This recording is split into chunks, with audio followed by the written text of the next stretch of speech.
আপনার লজ্জা করে না? বয়স্ক একজন লোক এত ছোট একটা মেয়েকে বিয়ে করতে আসছেন? আপনারা কি শুরু করছেন?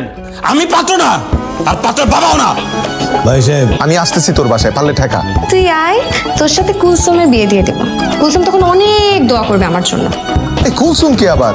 ওই যে আমার মাকে কাজে সাহায্য করে, ওর নাম হচ্ছে কুলসুম। ওর সাথে তোকে বিয়ে দিয়ে দিব। নীলা, তোমার রুচি এত বাজে? হ্যাঁ, আমার রুচি তো খারাপই, এর জন্য তো তোকে পছন্দ করেছিলাম। ফোন রাখ, আমার হবু শ্বশুর শাশুড়ি চলে আসবে এখন। এই তো হবু শ্বশুর এখানে আমার। হ্যালো, কি শুরু করলি? এই কি সমস্যা? গাড়ি থেকে নামলি কেন? বাবা, আমি কোথাও যাব না। আমি যাব নীলাদের বাড়িতে, এবং আমার সাথে তোমরাও যাবে। মা, তুমি একটু বাবাকে বোঝাও না। নীলাদের বাড়িতে যদি আজকে আমি না যাই তাহলে আমার সর্বনাশ হয়ে যাবে।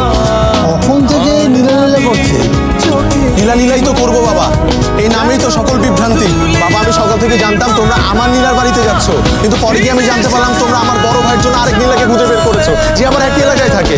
বাবা, বিশ্বাস করো, ওর বাবা আমাকে অনেকবার কল দিয়েছে, আমার ফোনটা সাইলেন্ট ছিল দেখে আমি ধরতে পারিনি।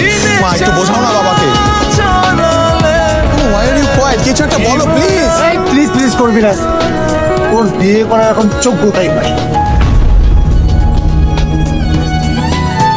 ও, আমার বিয়ে করার যোগ্যতা হয় নাই?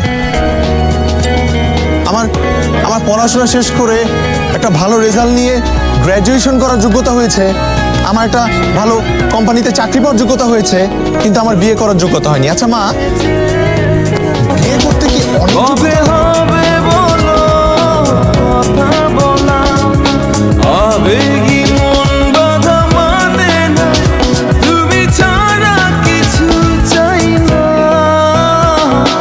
চোখে চোখে যে থাকা কবে